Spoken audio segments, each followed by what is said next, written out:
do homem interior, que está falando do nosso ser interior, que preenche, aleluia, tanto as nossas emoções, como também a nossa vontade, como também o nosso intelecto, como também a nossa racionalidade. Então, quando Deus fala de coração, Ele está falando daquilo que nós somos, no cérebro do nosso interior, daquilo que nós somos de verdade, porque nós somos espírito, alma e também corpo, pois foi assim que Deus nos criou. Porém, o corpo físico, ele vai retornar ao corpo que foi do corpo que ele foi tirado. Aqueles que hão de herdar a eternidade não herdarão deste corpo físico, deste corpo que retornará ao corpo. Os que estiverem na vida do Senhor Jesus, a palavra de Deus diz que esse corpo que não retornou ao corpo, mas ele não herdará a eternidade, ele será o quê?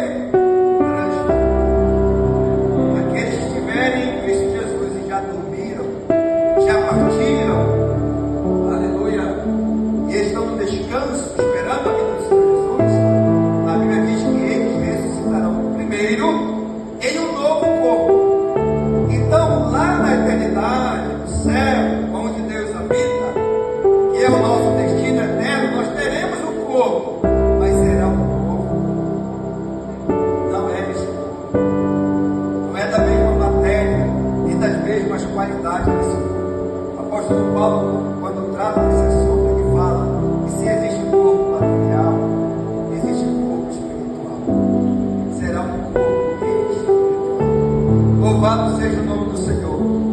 Então, quando Deus fala de coração, quando Deus diz que nós devemos amar a Deus de todo o nosso coração, Ele está falando disso. No nosso ser interior, ou seja, Deus quer relacionar conosco, tendo como principal fundamento ou motivação o amor. Não o amor que eu possa ter para com Ele, que muitas das vezes é baseado em sentimentos apenas, ou necessidades ou interesses. Não é desse tipo de amor que Deus está falando. Deus, quando fala de amor, Ele está falando de um amor muito mais profundo, um amor verdadeiro, um amor inigualável. Não tem como comparar. E o texto que nós lemos inicia-se falando a respeito desse amor e mostrando que esse amor verdadeiro, ele tem uma fonte. E essa fonte é o próprio Deus. Aleluia.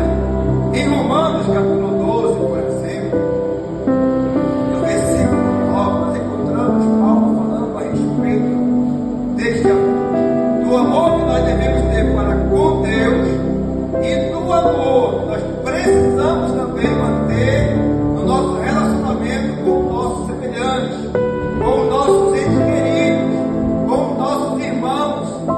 O amor precisa ser o fundamento, precisa ser a base de toda a nossa motivação, seja em relação a Deus, seja em relação ao bem que nós queremos fazer para com o nosso semelhante. O versículo 9 diz, Romanos capítulo 12, o amor seja não finge. Dá uma diferença, né? Às vezes alguém pode parecer ter uma atitude ou uma demonstração de amor para com alguém ou para com Deus, pelo fato de frequentar uma igreja, por exemplo, pelo fato de cumprir um uso, um costume, uma doutrina de uma certa denominação ou localidade. Mas muitas das vezes, diante de Deus, Deus pode observar que não existe amor. Parece que existe amor na atitude, mas Deus conhece o coração. Então, o amor, ele não pode ser fingido.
apenas, é fazer Ele ser Senhor da sua vida. Ser guiado é se deixar guiar, ser direcionado pelo Espírito.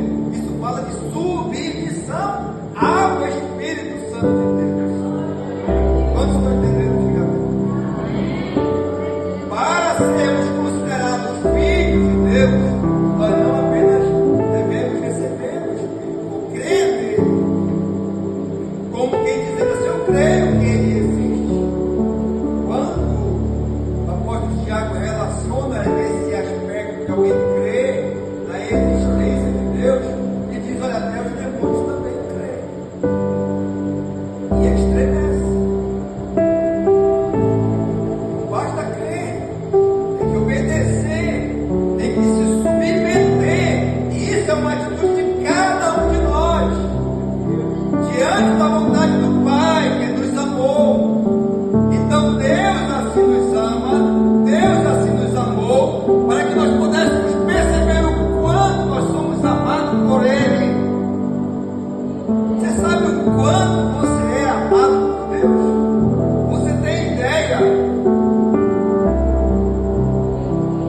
A Bíblia, quando quer trazer ao nosso entendimento, a compreensão sobre isso, tem que seja um vislumbre sobre isso. Ele diz, olha, porque Deus amou o mundo de uma tal maneira que deu o seu Filho unigênito, para que todo, o mundo todo, não é só nós, o mundo, para que todos que nele creem não pereçam, mas tenha o quê? A vida eterna. A vida eterna é um dom que Deus dá àqueles que creem nesse amor que se manifestou na pessoa de Cristo, se manifestou na pessoa do Filho de Deus que veio ao mundo em demonstração de amor para conosco. Quem são os pecadores? Nós, os pecadores. Nós, os perdidos.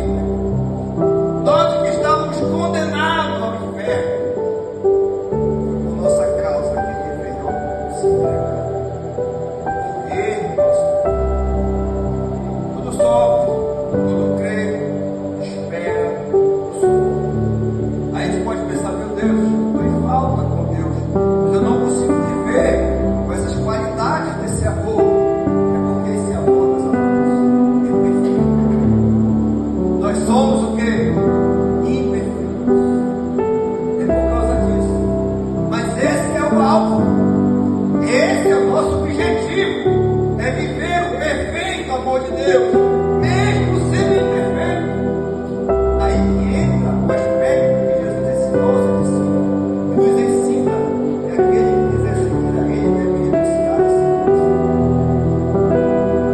Está falando de ser abnegado, ser capaz de negar a si mesmo. A vida cristã é uma vida de abnegação, por isso que é uma vida de luta, mas a recompensa para os que lutarem legitimamente. Isso se manifestou o amor de Deus para conosco, que Deus enviou seu Filho unigênito ao mundo para que por ele vivamos.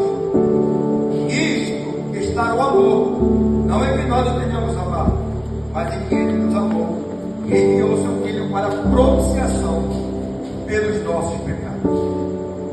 Propiciação significa tornar possível, somente através do Senhor Jesus Cristo, somente através do sacrifício